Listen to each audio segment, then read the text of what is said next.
Missouri School of Journalism. Welcome to Global Journalist. I'm Jason McClure.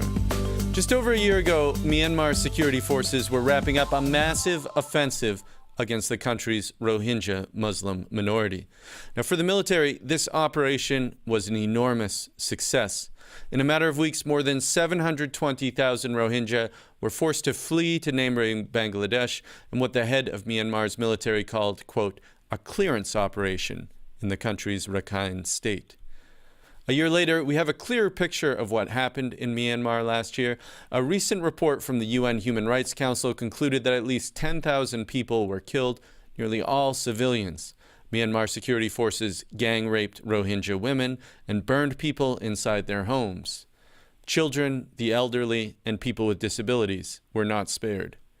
Now, the UN report recommended that several of Myanmar's top military officers be investigated and prosecuted for genocide and crimes against humanity by an international tribunal. It was also critical of the role of Myanmar's civilian authorities, including state councilor and former Nobel Peace Prize winner Aung San Suu Kyi.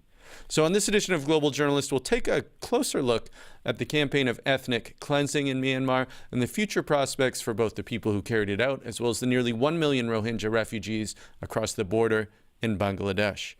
In a few minutes, we'll hear from three people who have been following this issue closely. To kick things off, we're going to bring in Ne San Luin in Frankfurt, Germany. He's a well-known Rohingya blogger and is a spokesman for the Free Rohingya Coalition. Ne, welcome.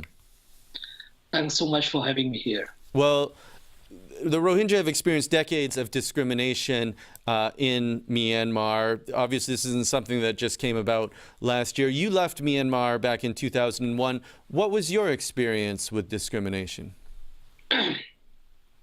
I was born in northern Rakhine State in Buthidaung Township, but I left from Buthidaung in 1984 when I was at 6 years old because my parents were the civil servants and they got the job transfer to former capital Rangoon. So I was raised in Rangoon.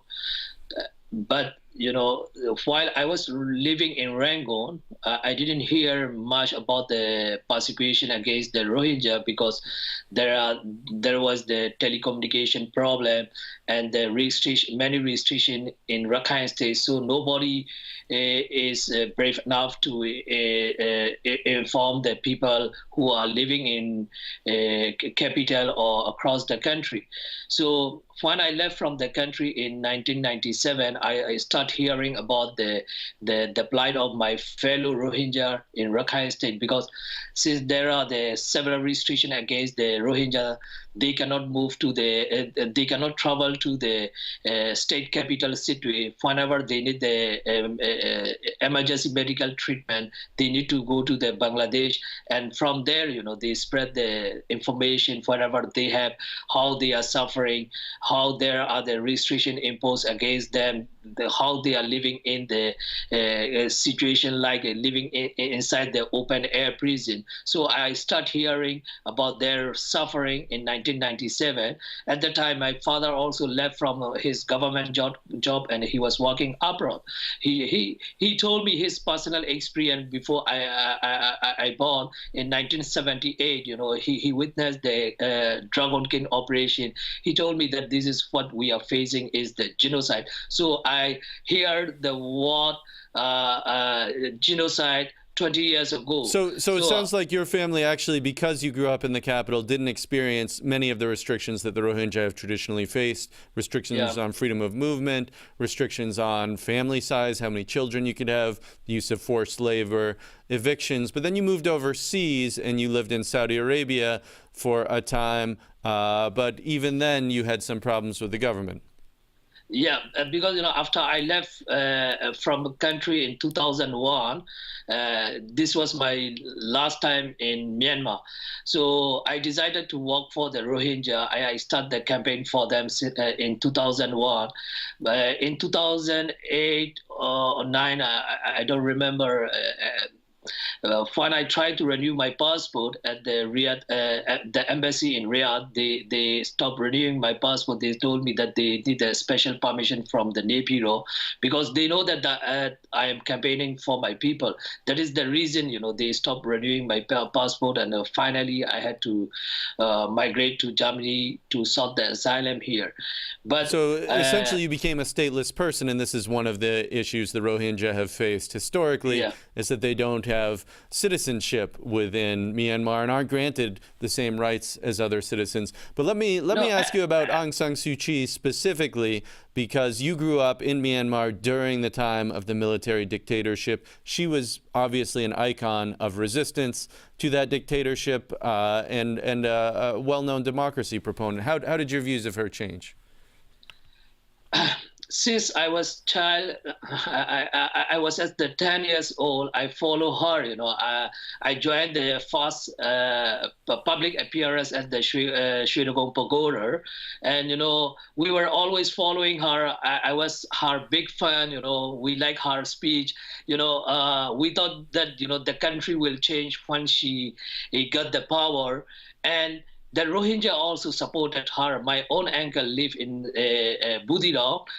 He was the founder of her party branch in Budidong Township. We have supported her, and also the 4 Rohingya represented her party in 1990 election. But unfortunately, now she's pretending like as if she has never met a single Rohingya in the country. When she formed the committee for representing the people parliament, and she used to have the one Rohingya parliament member.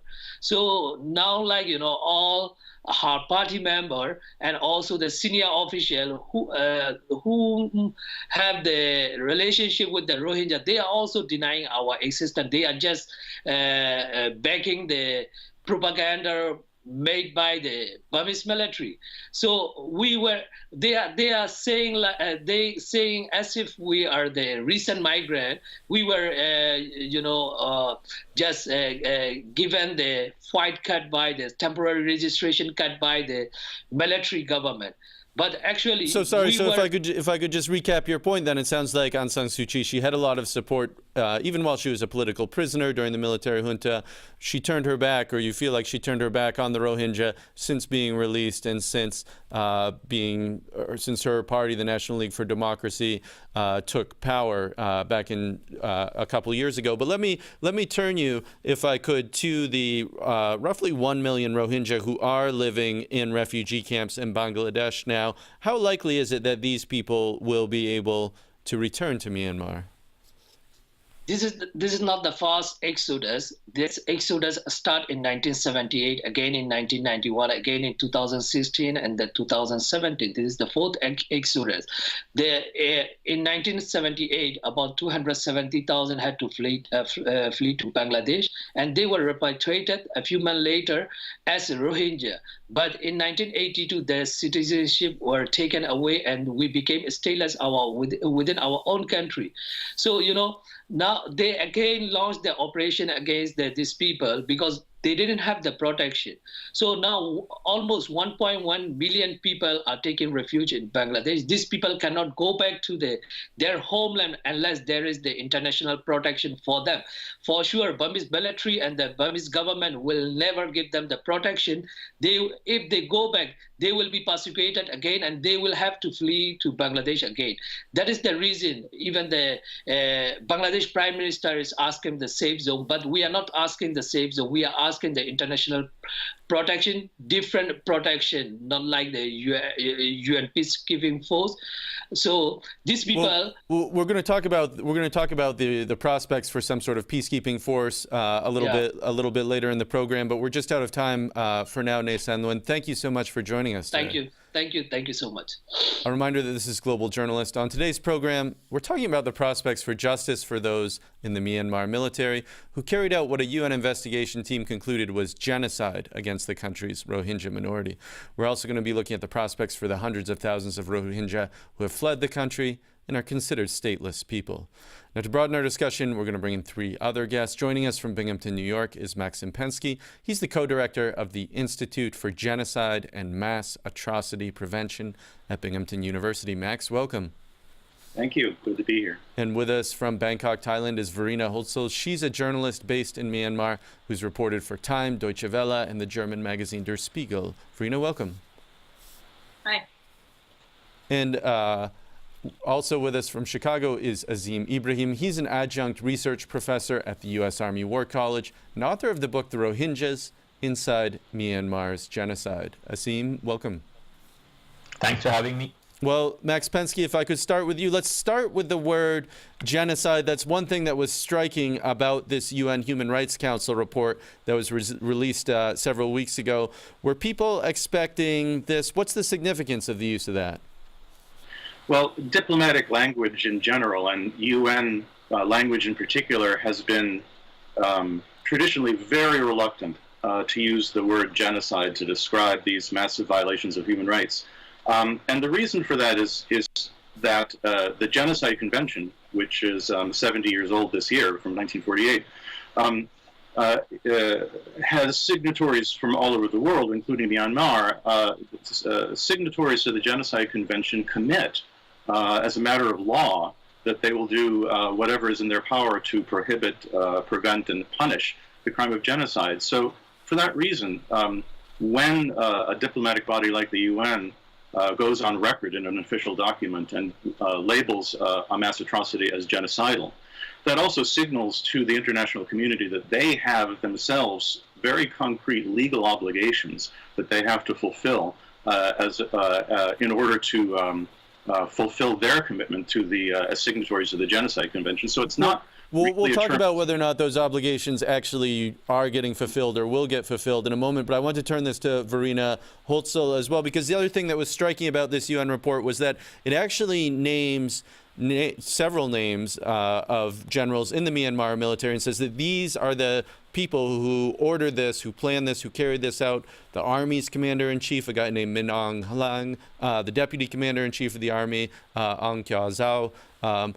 How is this received within Myanmar? What do you think the significance of this is? Well, you might be surprised to hear that the reaction wasn't as strong as I think people outside of Myanmar would have expected. So the publication of the first summary coincided with the banning of the commander-in-chief Min Aung Hlaing from Facebook, and that actually caused a lot more outrage among the people in Myanmar than this report unfortunately did. Banning the Army commander-in-chief from Facebook caused more outrage than this UN report accusing him of genocide, essentially. Yeah. So you have to see that people don't believe in these allegations at all. So like all these reports that have been out there for like over a year now, they are considered fake news. So the UN report didn't make any exception, unfortunately. Well, let me turn this to Azim Ibrahim. My understanding is that sort of a key component in showing that something is genocide is that you have to show that there was planning and organization of attacks on an entire population in advance. Obviously, the Rohingya have been treated badly in Myanmar for a number of years. Is there demonstrable evidence that what took place last year was organized and planned in advance?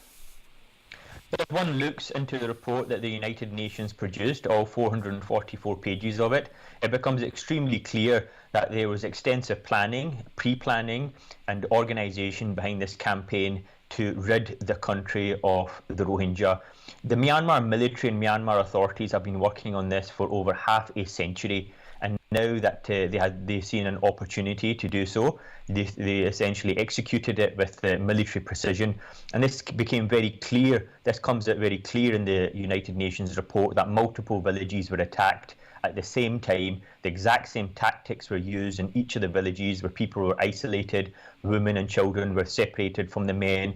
They set up various rape camps in the villages, houses were burnt down. So this comes out very clearly that this was pre-planned, and this is why the United Nations made the determination that this is a genocide. Well, Max Pensky, so, the UN, it's named names. It released this huge report based on 800 and some interviews with Rohingya, with victims. What's the next step for seeking justice at the international level for those responsible for what took place last year? Well, the next step is really shifting from the United Nations to the International Criminal Court. And they have made a very bold move in the last few weeks of claiming that they have jurisdiction to prosecute the top military leadership of the Tatmadaw, the Myanmar military. And the reasoning for that is not on the basis of genocide. They're not taking that route as yet. They are saying that forced deportation, which is a crime against humanity, entailed moving 750,000 of Rohingya refugees across the international border from Myanmar into Bangladesh. So that while Bangladesh is a member of the International Criminal Court, that gives the court an opening to assert jurisdiction and begin a preliminary investigation that may lead to indictments. So sorry, just to clarify then, I mean, this sounds a little bit like prosecuting Al Capone for tax fraud or mail fraud, if you will. Why isn't the ICC opening an investigation into genocide or into the other atrocities? Why forced deportation? Well, it is true that forced deportation as a crime against humanity is not quite equivalent to the crime of all international crimes, genocide. But as you point out, from the point of view of the prosecutor, the job number one is to find a way to assert jurisdiction over these people to prosecute them. That gives them an opening to do things like secure evidence and to get investigative teams, if not on the ground in Myanmar, which is not very likely, at least in Bangladesh. And we don't know what charges could be made possible later on. This was done because it was the only way that the Office of the Prosecutor of the Court could think of to find a way to claim jurisdiction on these crimes. Okay, because for the ICC to bring a case based on crimes that took place inside Myanmar, either Myanmar itself would have to make a referral to the International Criminal Court or the UN Security Council would have to refer the case to the International Criminal Court.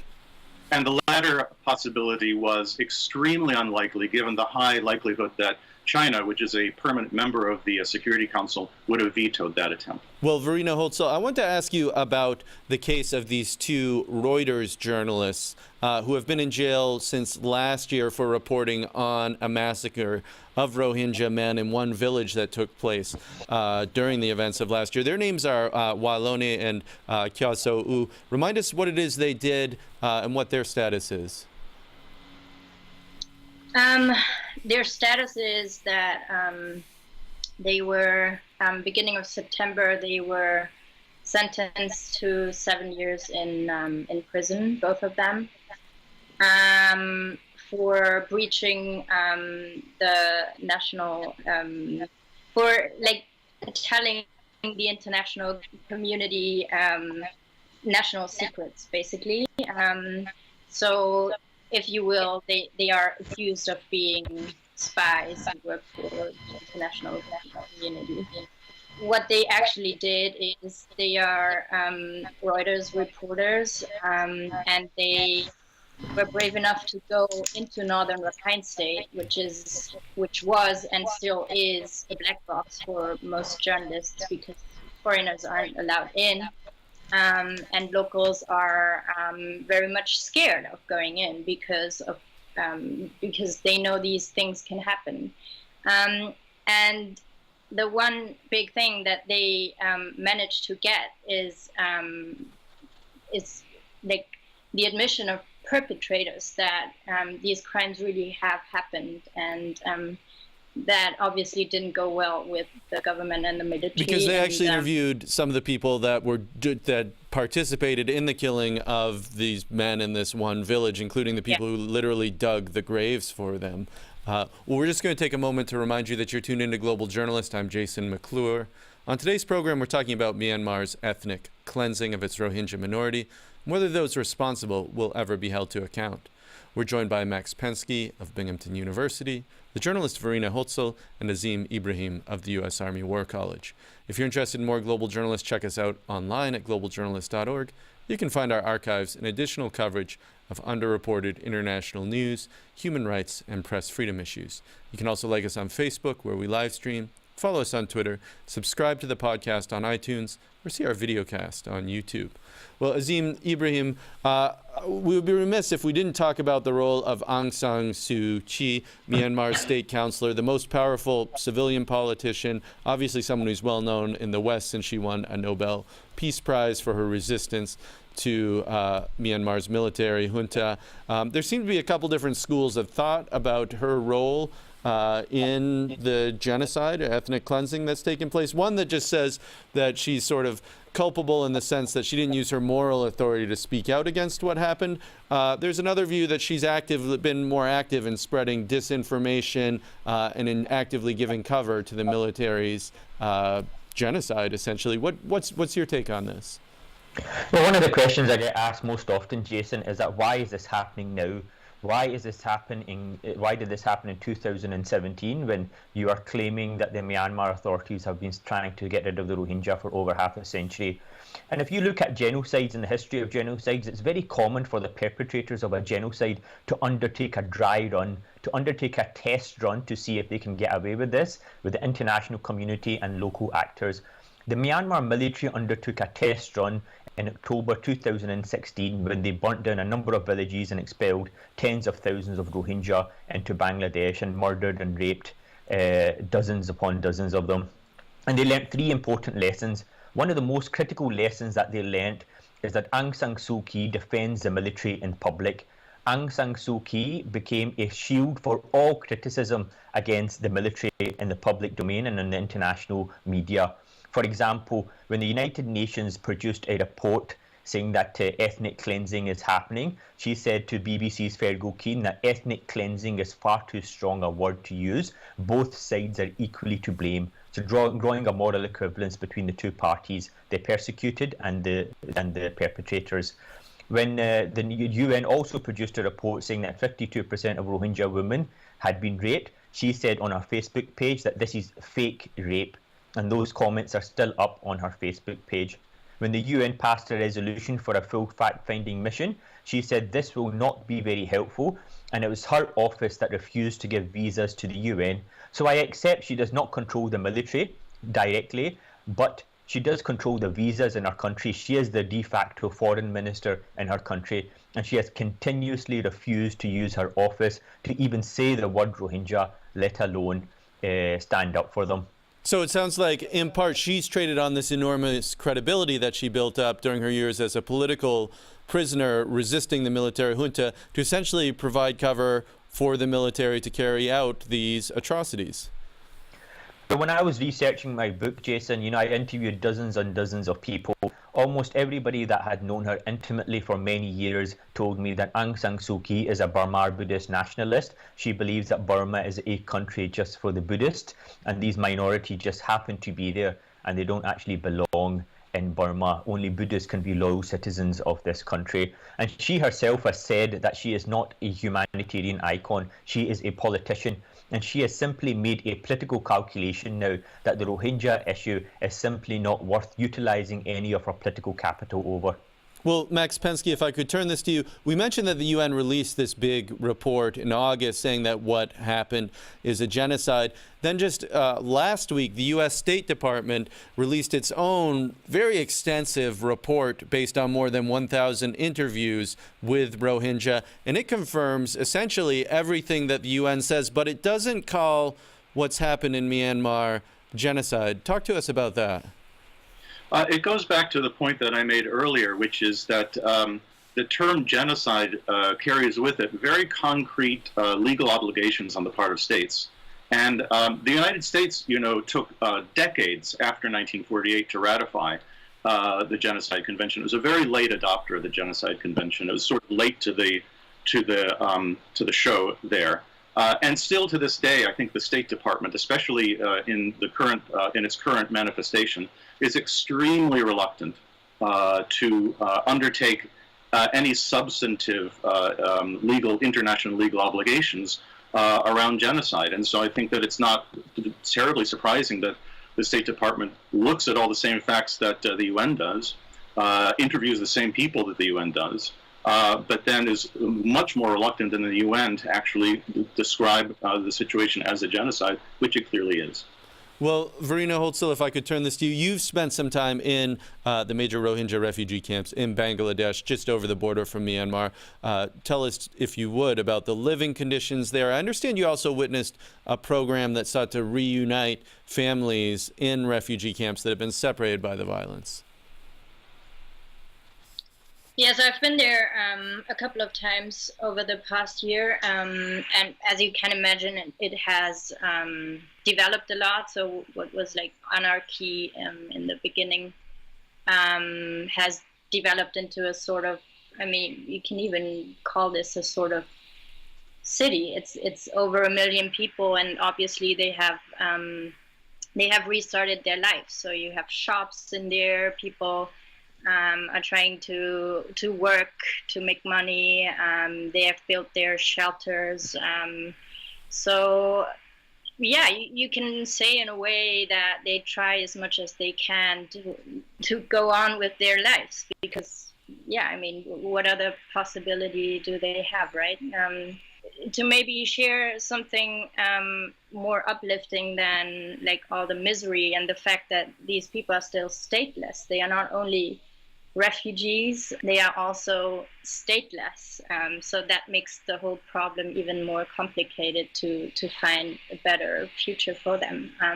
Yeah, to share something more positive, what I have seen over time is that there's also some sort of civil society evolving. So you have Rohingya who start to speak up for their community. They are not, they don't depend anymore on those people who have supported them for so long, like Ne, who we spoke to earlier. And I would say that's a positive thing, and that's something they were not able to do in Rakhine State because of all the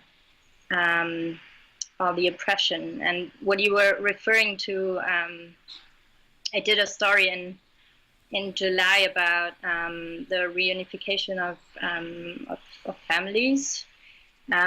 So you have to see that this crackdown caused so much chaos, obviously, that many families got separated. People ended up in prison. People got killed. They lost each other in the mayhem. And there were both Rohingya people who tried to reunite them, like with the simplest means, like just a loudspeaker that they used. And besides these people, obviously the NGOs did. So there was. It sounds job. like there was a happy ending for some people then in these camps. But I'm afraid we're out of time. I mean, it's not. I'm sorry, Yeah. we're out of time for this edition of Global Journalist, a production of the Reynolds Journalism Institute at the Missouri School of Journalism and KBIA, Mid-Missouri Public Radio. Many thanks to Naysan Nguyen, Maxim Pensky, Verena Holtzel, and Azim Ibrahim. Our assistant producers this week are Chris Croonan, Tatum Pugh, and Melody Zhao. Yanchi Shu is our supervising producer. Maggie Duncan is visual editor. Aaron Hay is audio engineer. Travis McMillan is director. For all of us at Global Journalist, I'm Jason McClure. Thanks for tuning in.